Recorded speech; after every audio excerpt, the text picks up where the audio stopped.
Good morning to all. Welcome back to my channel. So, today we are going to start with our new chapter of biology, that is human reproduction.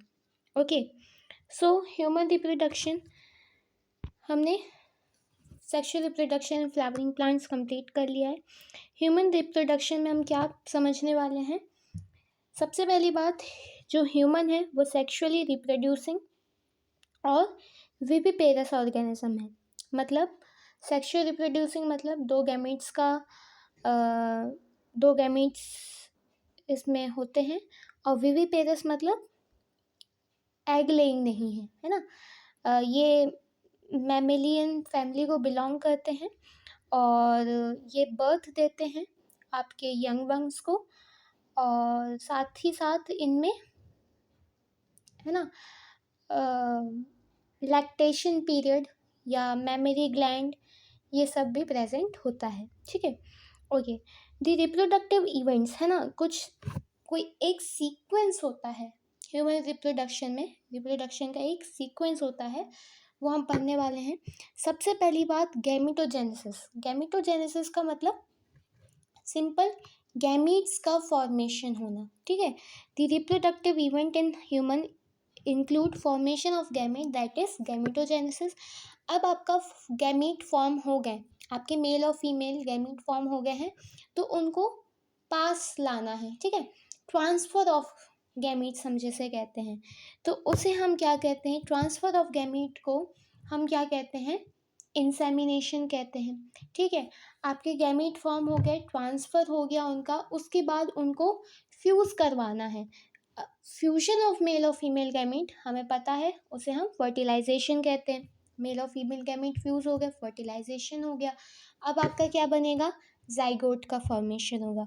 Formation of zygote और उसका development, ठीक है, वो आपका कहाँ पे होता है, जो यूट्रस की वॉल होती है वहाँ पे होता है, एंडोमेट्रियम लेयर. ठीक है, 3 तरीके की लेयर्स होती हैं, हम डिस्कस करेंगे आगे. यूट्रस की एंडोमेट्रियम लेयर में वो जो आपका जाइगोट एम्ब्रियो होता है वो जाके अटैच हो जाता है, और फिर वहाँ पे उसका फर्दर डेवलपमेंट होता है. ये बात ध्यान रखना कि आपका जो फर्टिलाइजेशन हो रहा है वो यूट्रस में नहीं होता है, वो आपका कहाँ होता है, फेलोपियन ट्यूब में ही हो रहा है. ओवरी में भी नहीं होता है, ओवरी से ओवम निकलता है, फेलोपियन ट्यूब में जाता है. आपका जो स्पर्म है वो वजाइना के थ्रू, फीमेल में वजाइना के थ्रू एंटर करता है और फेलोपियन ट्यूब तक जाता है. फिर वहाँ पे फर्टिलाइजेशन होता है और जाइगोट का फॉर्मेशन होता है. पहले आपका फिर आपके ब्लास्टोमर्स बनते हैं, ब्लास्टोसिट्स बनते हैं, ब्लास्टुला बनता है, मेडुला बनता है. ये सब स्टेजेस होती हैं, हम डिटेल में आगे डिस्कस करेंगे. पर जो हम कहेंगे प्रॉपर सीक्वेंस और प्रॉपर तरीका क्या है वो यही है. ओके, तो इसे हम क्या कहते हैं, एम्ब्रियोनिक डेवलपमेंट है ना. जब आपका तो इम्प्लांटेशन मीन्स आपकी जो जाइगोट है जब यूट्रस की वॉल में जाके अटैच हो रही, इम्प्लांट हो रही, उसे हम उस इवेंट को इम्प्लांटेशन कहेंगे. फिर वहाँ पे एम्ब्रियोनिक डेवलपमेंट हो रहा है तो उसे हम क्या कहेंगे, गेस्टेशन पीरियड कहेंगे. ठीक है, जब आपका एम्ब्रियोनिक डेवलपमेंट हो गया, आपका फीटस ये सब हो गया, आपका जब बेबी जो पूरा एक मैच्योर बेबी फॉर्म हो गया, फिर उसकी डिलीवरी का टाइम आया. ठीक है, उसे हम क्या कहते हैं, उस पीरियड को क्या कहते हैं हम, पास्चुरेशन. ठीक है, बायोलॉजिकल वर्ड में हम उस पीरियड को क्या कहते हैं, पास्चुरेशन कहते हैं. तो जो आपके मेन इवेंट्स हैं वो यही हैं. ठीक है, इसी तरीके से मीन्स आपका सीक्वेंस क्या हुआ, सबसे पहले गैमेटोजेनेसिस, उसके बाद आपका आता है transfer of gamete, that is insemination. फिर फ्यूजन होता है, दैट इज फर्टिलाइजेशन. फिर यूट्रस की लेयर पे अटैचमेंट होता है, दैट इज इम्प्लांटेशन. फिर आपका गेस्टेशन, देन पास्चुरेशन. 5 to 6 स्टेप्स हैं जो कि हमें याद रखने हैं. अब हमारा पहला टॉपिक इस चैप्टर का वो है मेल रिप्रोडक्टिव सिस्टम. बहुत सिंपल है, बहुत आसान है. तरीका क्या है इसे समझने का, इसे पढ़ने का? आप जब भी आप पढ़ रहे हो, लाइक आप मेरी वीडियो भी सुन रहे हो, ठीक है, आप मुझे सुनोगे भी तो भी आप अपनी एनसीईआरटी बुक सामने खोल के रखेंगे, साथ ही साथ आप फिगर को ध्यान से देखेंगे, क्योंकि मैं फिगर ही समझाने वाली हूँ और वही आपका सही एक्सप्लेनेशन है ना, वही आपका एक्सप्लेनेशन है। क्योंकि मेल रिप्रोडक्टिव सिस्टम में हम क्या समझाएंगे, फीमेल रिप्रोडक्टिव सिस्टम में हम क्या समझाएंगे, या आगे हम क्या समझाएंगे, हम आपको फिगर्स ही समझाएंगे, ठीक है, वही आपको पूछे जाते हैं। मीन्स ब्लाइंडली क्वेश्चंस आते हैं। इस साल आपको बोर्ड एग्ज़ाम में ओवम का एक फिगर आया था और मेल रिप्रोडक्टिव में टेस्टिस का एक फिगर आया था। ओवम में हमें ये बताना था कि लेयर्स क्या हैं, और टेस्टिस में ये आया था कि कौन सा पार्ट स्पर्म जनरेट, ऐसा कुछ करके क्वेश्चन आया था। तो जो ट्रिकी क्वेश्चंस हैं, एक्चुअली वो ट्रिकी नहीं है, वो बहुत ईजी हैं। क्यों? क्योंकि वो एनसीईआरटी से उठाते हैं, ठीक है। सो हम गलती कहाँ कर देते हैं, हम एनसीईआरटी को स्किप कर देते हैं। हमें हर एक क्वेश्चन, इवन जो एक सिंपल लाइन भी होती है ना एनसीईआरटी की, छोटी से छोटी लाइन, वो भी क्वेश्चन बन के फॉर्म हो जाती है। तो यही है। चलिए ठीक है, सबसे पहली बात क्या लिखा है,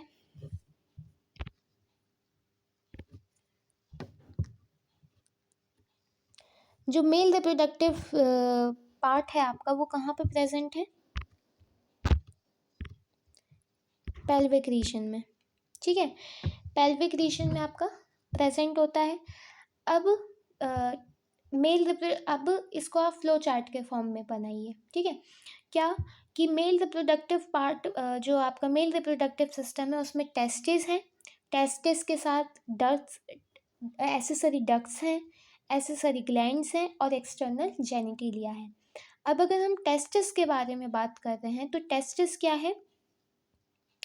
टेस्टिस जो है मेल रिप्रोडक्टिव ऑर्गन है, प्राइमरी मेल रिप्रोडक्टिव ऑर्गन है, ठीक है, जो कि आपकी एब्डोमल कैविटी में प्रेजेंट होता है, ठीक है। स्क्रोटम नाम का एक पाउच होता है जिसके अंदर आपके टेस्टिस प्रेजेंट होते हैं, और जो वो स्क्रोटम है वो थोड़ा सा आउटसाइड द बॉडी होता है। क्यों होता है? क्योंकि वो टेस्टिस को और स्पर्म को 2 से 2.5 डिग्री सेल्सियस कम टेम्परेचर प्रोवाइड करता है। मीन्स हमारी ह्यूमन बॉडी का टेम्परेचर कितना होना चाहिए सेल्सियस के हिसाब से हम देखें तो 37 डिग्री सेल्सियस, है ना, एक्यूरेट उस हिसाब से देखें। लेकिन वो कम से कम आपका 35 या 34.5 डिग्री सेल्सियस टेम्परेचर प्रोवाइड करता है। कौन? स्क्रोटम। किसे? स्पर्म्स को। क्यों? और स्पर्म्स ऑफ टेस्टिस को। क्यों? इसलिए जिससे स्पर्मेटोजेनेसिस हो सके। स्पर्मेटोजेनेसिस भाई अब क्या है? स्पर्म्स का फॉर्मेशन, ठीक है। तो क्वेश्चन आता है मेन रोल लिखने में कि क्या है उसका डेफिनेशन, वन मार्क्स डेफिनेशन भी आ सकती है, तो ये बात ध्यान रखिएगा, ठीक है। ये ध्यान रखिएगा, वैसे इतना जनरली आता नहीं है। दैट इज़ कि जो आपका टेस्टिस है वो ओवल शेप का होता है, लेंथ उसका 4 to 5 सेंटीमीटर होता है, विड्थ उसकी 2 to 3 सेंटीमीटर होती है। हाँ, testis is covered by dense covering, उसकी जो कवरिंग होती है वो डेंस होती है। हाँ, ये ध्यान रखने की बात है। अब बातें ध्यान रखने वाली आ रही हैं कि टेस्टिस में 250 कंपार्टमेंट, एक टेस्टिस, दो टेस्टिस होते हैं, दोनों टेस्टिस में इंडिविजुअली 250 कंपार्टमेंट्स प्रेजेंट होते हैं। उन कंपार्टमेंट्स को हम क्या कहते हैं? टेस्टिकुलर लोब्यूल्स कहते हैं। आई बात समझ? ओके। अब हर एक लोब्यूल में मीन्स इंडिविजुअल 250 कंपार्टमेंट तो है ही, 250 कंपार्टमेंट में हर एक कंपार्टमेंट में आपके 1 से लेके 3 आपके क्या प्रेजेंट होते हैं? Highly coiled seminiferous tubules present होते हैं, ठीक है। जहाँ पे स्पर्म्स का फॉर्मेशन होता है। जनरली 1 मार्क्स क्वेश्चन आ जाता है कि स्पर्म्स का फॉर्मेशन कहाँ होता है। आप टेस्टिस भी लिख सकते हो, लेकिन अगर आप सेमनीफेरस ट्यूब्यूल्स लिखोगे तो गलत नहीं है, ठीक है, आपको मार्क्स मिलेंगे, बल्कि इसको ज़्यादा सही माना जाएगा, ठीक है। Okay, each seminiferous tubules is lined on its inside by 2 types of cells, है ना। सेमनीफेरस ट्यूब्यूल्स की सेल्स दो लेयर से वो कवर्ड होती है, ठीक है। एक आपकी क्या है, मेल जर्म सेल, जिसे हम स्पर्मेटोगोनिया भी कहते हैं, और दूसरी आपकी क्या है, सर्टोली सेल्स हैं, ठीक है। मेल जर्म सेल्स क्या होते हैं, मेल जर्म सेल्स ही होते हैं जिनमें माइटोटिक डिवीजन होता है, जो कि फाइनली स्पर्म फॉर्मेशन को लीड करते हैं, ठीक है। वही बात अगर हम सर्टोली सेल्स की बात करें तो वो आपकी भाई जर्म सेल्स को नरिशमेंट प्रोवाइड करते हैं, ठीक है। जो region outside the seminiferous tubules है, उस रीजन को हम क्या कहते हैं, इंटरस्टेरियल स्पेसेस कहते हैं। यहाँ देखिए, ये रीजन के बारे में बात की जा रही है। ये आपकी होगी सेमनीफेरस ट्यूब्यूल्स। अभी जो आपका एम्प्टी स्पेस दिखाई दे रहा है, ये क्या है, इंटरस्टेरियल सेल्स हैं या स्पेसेस हैं, ठीक है।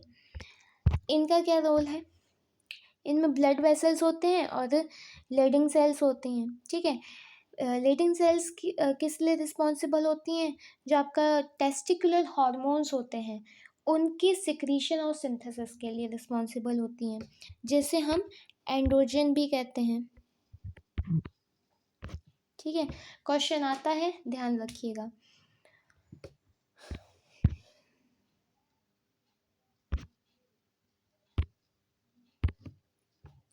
अब बात आती है मेल सेक्स एसेसरी डक्ट्स की, जिसमें आपके 4 प्रकार के होते हैं, रेटिटेस्टिस, वास एफ्रेंशिया, एपिडर्मिस और वास डिफरेंशिया। याद कैसे रखोगे,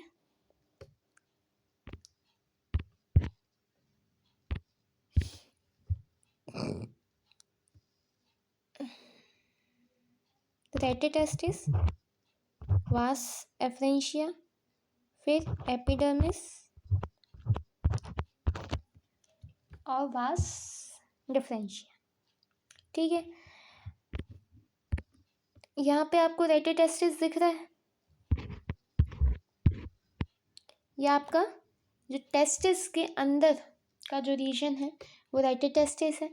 रेटिटेस्टिस से आपका जो स्पर्म है वो सबसे पहले कहाँ जाता है, वास इफ्रेंशिया में जा रहा है, ठीक है।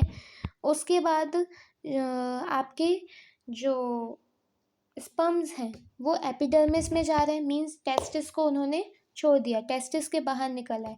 वास एपिडर्मिस से फिर आपका वास डिफरेंशिया, और उसके बाद वो पीनस वगैरह से, ठीक है।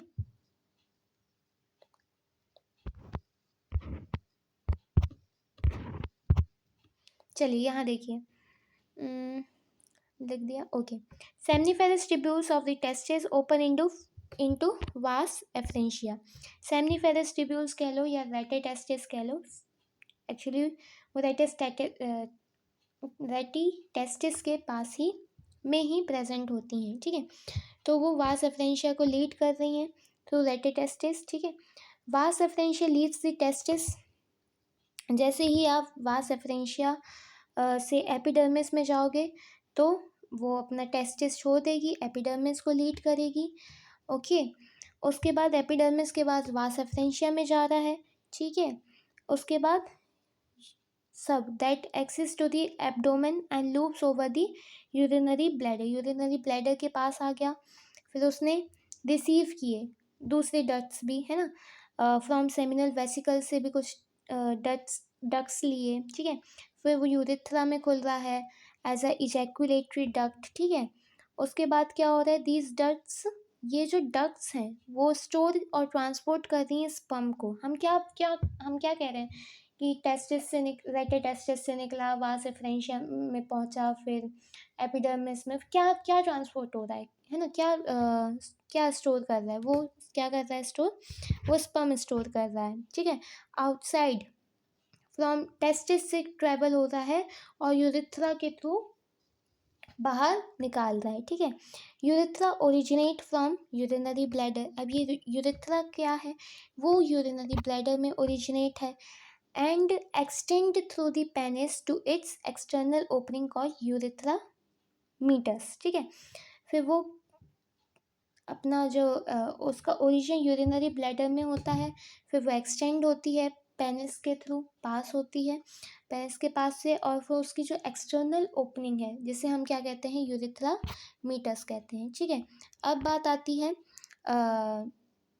पेनिस की। पेनिस क्या है आपका, मेल एक्सटर्नल जेनिटिलिया है, ठीक है।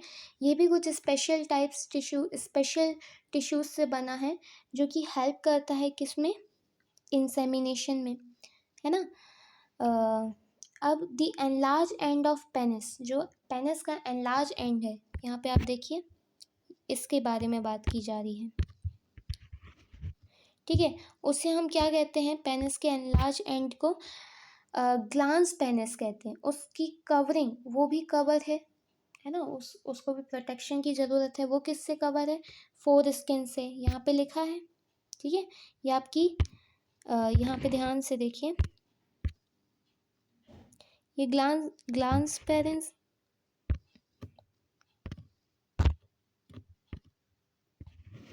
ये ग्लास पेनिस है, ठीक है।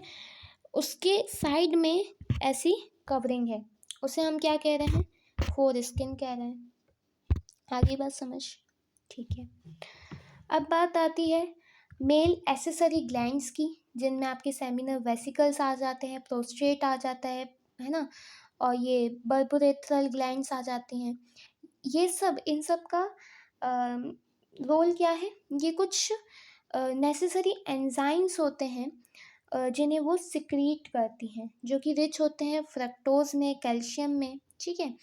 अब अगर हम बल्बोरेथ्रल ग्लैंड के बारे में बात करें, वो फ्रक्टोज, कैल्शियम ये सब तो करता ही है सिक्रीट, पर इसका मेन रोल क्या है, एक और स्पेशल बात, कि वो लुब्रिकेशन ऑफ पेनिस में भी हेल्प करता है, ठीक है, उसका सिक्रीशन।